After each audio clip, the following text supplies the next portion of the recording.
Hi friends. So almost ఇంకా just 25 డేసే ఉన్నది ఇప్పుడు మీ ప్రిలిమ్స్ ఎగ్జామ్ కోసము. మే 28న ప్రిలిమ్స్ ఎగ్జామ్ ఉంది. సో జిఎస్ పేపర్ ఉంది, సిసాట్ పేపర్ కూడా ఉంది. సో ఇప్పటికే మీరు చాలా ప్రిపరేషన్ చేసుంటారు. కానీ చివరిగా ఈ లాస్ట్ 25 డేస్లో మీరు కరెక్ట్గా చేయాల్సినవేంటి, చెయ్యకూడనివి ఏమిటి అనేది ఒక 2 నిమిషాల్లో చెప్తాను నేను ఈరోజు. ఓకే, నా ఫస్ట్ వచ్చేసరికి ఈ 25 రోజుల్లో ఏ రోజు ఏమి చేయాలి అన్నది ఒక స్కెడ్యూల్ అనేది మీరు ముందే రెడీ చేసి పెట్టుకోండి. అంటే ఫర్ ఎగ్జాంపుల్ ఈ రోజు ఉందనుకుందాము. ఈరోజు మార్నింగ్ లేచినప్పటి నుంచి రాత్రి నిద్రపోయేంత వరకు ఏ టైంలో ఏమి చేయాలి అంటే జనరల్గా స్లాట్స్ కింద రెడీ చేసుకుంటాం మనం.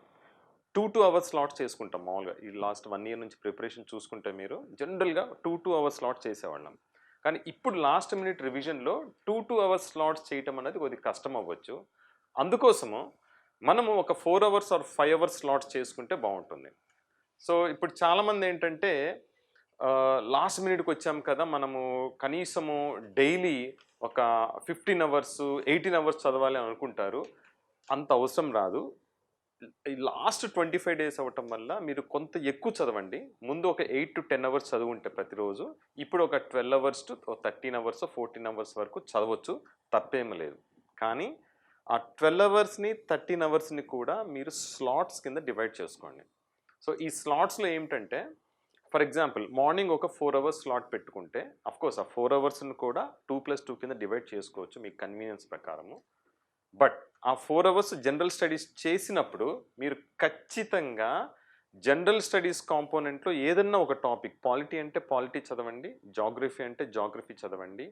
కానీ at the same time daily ఎంతో కొంత ప్రిలిమ్స్ ఓరియంటెడ్ ఎంసీక్యూస్ ప్రాక్టీస్ చేయండి. That's the first thing. Okay, ప్రతిరోజు ప్రాక్టీస్ చేయటం మర్చిపోకండి. ప్రాక్టీస్ చేయటం అనేది మ్యాండేటరీ ఫర్ యూ. రెండోది, మాక్ టెస్ట్లు ఖచ్చితంగా రాయండి. మాక్ టెస్ట్లు రాసేటప్పుడు కూడా morning 9:30 to 11:30 general studies GS1 paper final examination morning 9:30 to 11:30 time స్పాన్లో జరుగుతుంది. సో అదే టైం స్పాన్లో మీరు మాక్ టెస్ట్ ప్రాక్టీస్ చేస్తే చాలా మంచిది. అలానే ఆఫ్టర్నూన్ 2:30 to 4:30 టైంలో సిసాట్ పేపర్కి టెస్ట్ జరుగుతుంది ఫైనల్గా. సో మీరు ఆఫ్టర్నూన్స్ నిద్రపోయే వాళ్ళు ఎవరన్నా ఉంటే వాళ్ళు నిద్ర మానుకొని ఆఫ్టర్నూన్స్ 2:30 to 4:30 టైంలో సిసాట్ పేపర్ని ప్రాక్టీస్ చేయటం చాలా మంచిది. ఎందుకంటే మనము ఈ 25 డేస్లోనే మన మైండ్ ఆలోచించే విధానం, మన మైండ్ని ప్రాక్టీస్ చేసే విధానం, మన మైండ్ ఫైనల్ ఎగ్జామ్లో ఎలా ఆలోచించాలి అన్నది ఇప్పటి నుంచే మనం దాన్ని ట్యూన్ చేసి పెట్టుకుంటే ఫైనల్ ఎగ్జామ్ రోజు మన పర్ఫార్మెన్స్ అనేది ది బెస్ట్ ఉంటుంది. అలానే మీరు జనరల్గా మాక్ టెస్ట్ ప్రాక్టీస్ చేసిన తర్వాత ఒక్కసారి మీరు చూసుకుంటారు మీకు స్ట్రాంగెస్ట్ ఏరియాస్ ఏంటి, వీక్ ఏరియాస్ ఏవి ఉంటాయని. సో స్ట్రాంగెస్ట్ ఏరియాస్ ఎట్లాగూ స్ట్రాంగ్ ఉంటారు మీరు. సో దాన్ని మళ్ళీ చదవటం వల్ల అంత ఉపయోగం ఉండదు, జస్ట్ రివైజ్ చేసుకోండి. రెండోది, వీక్ ఏరియాస్ ఏవైతే ఉంటాయో వాటిని కొద్ది ఎక్కువగా రివైజ్ చేయడం చాలా మంచిది. ఎందుకంటే ఫైనల్ ఎగ్జామినేషన్లో మనం చివరగా గెస్ వర్క్ని నమ్ముకోవాల్సిన అవసరం ఎట్లయినా ఉంటుంది, తప్పదు. అయితే గెస్ వర్క్ చేసినప్పుడు మన స్ట్రాంగ్ ఏరియాస్లో ఎట్లాగో మన మంచి మార్కులు వస్తాయి. వీక్ ఏరియాస్లో కూడా ఇంప్రూవైజ్ చేసుకుంటే ఒకటి గుర్తుపెట్టుకోండి, prelims examination general studies paper 1 clear అవ్వాలి అంటే ఖచ్చితంగా మీరు 85 నుంచి 90 క్వశ్చన్స్ అటెంప్ట్ చేసి తీరాలి. మినిమం 85 క్వశ్చన్స్, వీలైతే 90 క్వశ్చన్స్ అన్న అటెంప్ట్ చేసి తీరాల్సిందే. అందులో కూడా ఖచ్చితంగా కరెక్ట్ అవ్వాల్సిన క్వశ్చన్స్ 60 అన్న కనీసం ఉండాలి. అంటే కనీసం 60 క్వశ్చన్స్ కరెక్ట్ అయితే మీరు ప్రిలిమ్స్ క్వాలిఫై అవ్వటం గ్యారంటీడ్ అనమాట. సో అందుకోసము మీరు గెస్ వర్క్ చేసేటప్పుడు మీ వీక్ ఏరియాస్లో ఎస్పెషల్ గెస్ వర్క్ చేసేటప్పుడు చాలా జాగ్రత్తగా ఉండాలి. సో మీరు 60 క్వశ్చన్స్ ఖచ్చితంగా కరెక్ట్ అయ్యే విధంగా చూసుకోండి. అలానే పేపర్ 2 సిసాట్కి వచ్చేసరికి మీకు 80 క్వశ్చన్లకు కాను సమ్వేర్ అరౌండ్ 55 to 60 క్వశ్చన్స్ కనీసం అటెంప్ట్ చేసేట్టు చూసుకోండి. అందులో కూడా 35 క్వశ్చన్స్ ఖచ్చితంగా కరెక్ట్ అవ్వాలి. 35 కన్నా ఎక్కువ క్వశ్చన్స్ కరెక్ట్ అయితే మంచిది. మీరు ఒక 55-56 క్వశ్చన్స్ అటెంప్ట్ చేసే దగ్గర మినిమం 35 క్వశ్చన్స్ అటెంప్ట్ అయితే మీకు గ్యారంటీగా సిసాట్ క్వాలిఫై అయిపోతారు మీరు. Okay, that's how the analysis. And then one more thing, most important thing, ఎక్కువ మంది లాస్ట్ మినిట్ ప్రిపరేషన్లో ఉన్నప్పుడు అదే పనిగా చదువుతూ ఉంటారు. అంటే ఇప్పుడు నా ఫ్రెండ్ ఆ పుస్తకం చదువుతున్నాడు, ఇంకొక ఫ్రెండ్ వేరే పుస్తకం చదువుతున్నాడు, నేనేమో ఇంకోటి ఏదో పుస్తకం చదువుతున్నాను. వాళ్ళ పుస్తకాలు చూసినప్పుడు మీకు అనిపిస్తూ ఉంటారు, నేను కూడా ఆ పుస్తకం చదివితే బాగుండు అనిపిస్తూ ఉంటుంది. No way. కొత్త కొత్త పుస్తకాలు ఏవి చదవద్దు, కొత్త మెటీరియల్ చదవద్దు.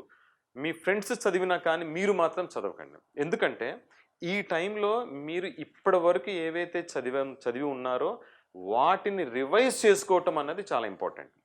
ఆ రివిజన్ ఈజ్ మోర్ ఇంపార్టెంట్.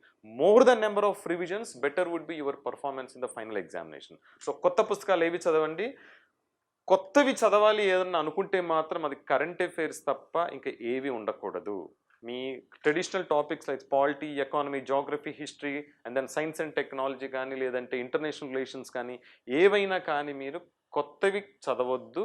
పాతగా మీరు ఆల్రెడీ చదివి నోట్స్ తయారు చేసుకుని ఉంటారు చూసారా, వాటిని బాగా రివైజ్ చేయండి, మల్టిపుల్ టైమ్స్ రివైజ్ చేయండి, మాక్ టెస్ట్ అటెంప్ట్ చేయండి. Okay. And one last thing is, చాలామంది అనుకుంటూ ఉంటారు జనరల్ స్టడీస్ ఎక్కువ సిలబస్ ఉంది కాబట్టి జనరల్ స్టడీస్ బాగా చదువుదామని. But no, that's not correct. General studies మీరు ఎంత బాగా చదివినా కానీ సీసాట్ పేపర్ మాత్రం ఖచ్చితంగా క్వాలిఫై అవ్వాలి కాబట్టి నెగ్లెక్ట్ చేయకండి. మన తెలుగు వాళ్ళకి బాగా ఉన్న ఒక దురలవాటు ఏంటంటే సివిల్ సర్వీసెస్ ప్రిలిమ్స్ దగ్గర సీసాట్ పేపర్ని బాగా నెగ్లెక్ట్ చేస్తారు. సో నా సజెషన్ ఏంటి అంటే, సీసాట్ పేపర్ ఈ మధ్య కాలంలో కొద్దిగా టఫ్గా అడుగుతున్నాడు. సో ఈ రోజు నుంచి ఖచ్చితంగా ఎగ్జామ్ రాసేంత వరకు 28వ తారీఖు వరకు ప్రతిరోజు సీసాట్కి సంబంధించి ఎంతో కొంత ప్రాక్టీస్ చేయండి. అండ్ దెన్ ఫార్ములాస్ ఏమన్నా మీరు గుర్తుపెట్టుకోవాలనుకున్న వాటిని అన్నిటిని ఒక పేపర్ మీద రాసుకొని వాటిని ఏ రోజుకి ఆ రోజు రివైజ్ చేసుకుంటూ ఉండండి. That's very important. And one last thing, నిద్రపోయేటప్పుడు ప్రశాంతంగా నిద్రపోండి. మీ హెల్త్ బాగా ఉండేది చూసుకోండి. ఎందుకంటే ఇన్ని రోజులు బాగా చదివి లాస్ట్ మినిట్లో మీ హెల్త్ బాగోక మీ పర్ఫార్మెన్స్ సరిగ్గా లేకపోతే ఫైనల్ ఎగ్జామినేషన్లో అంతకన్నా వర్స్ట్ బాధ, అంతకన్నా వర్స్ట్ సీనియర్ ఇంకోటి ఏది ఉండదు. అందుకని మీ హెల్త్ బాగా చూసుకోండి, మంచి హైజీన్ ఎన్విరాన్మెంట్లో ఉండండి. అంటే చాలా నీట్గా ఉంచుకోండి మీ మీ పరిసర ప్రాంతాలు. అండ్ దెన్ డ్రింకింగ్ వాటర్ జాగ్రత్తగా ఉండండి, జాగ్రత్తగా చూసుకోండి. అండ్ దెన్ సమ్మర్ అవ్వటం వల్ల మీరు బాగా వాటర్ తాగండి, వీలైతే మజ్జిగ తాగండి, కొబ్బరి నీళ్ళు రోజు తాగితే ఇంకా చాలా మంచిది. ఇలాంటి చిన్న చిన్న విషయాలే నేను చెప్పినా కానీ ఈ చిన్న చిన్న విషయాలు చాలా ఇంపార్టెంట్. వీటిని గుర్తుపెట్టుకొని నోట్ చేసుకొని వీటిని ఫాలో అయితే ప్రిలిమ్స్ ఎగ్జామినేషన్ అన్నది మీరు అనుకున్న విధంగా రాయగలిగి సక్సెస్ అవ్వగలుగుతారు. So finally all the best for you guys.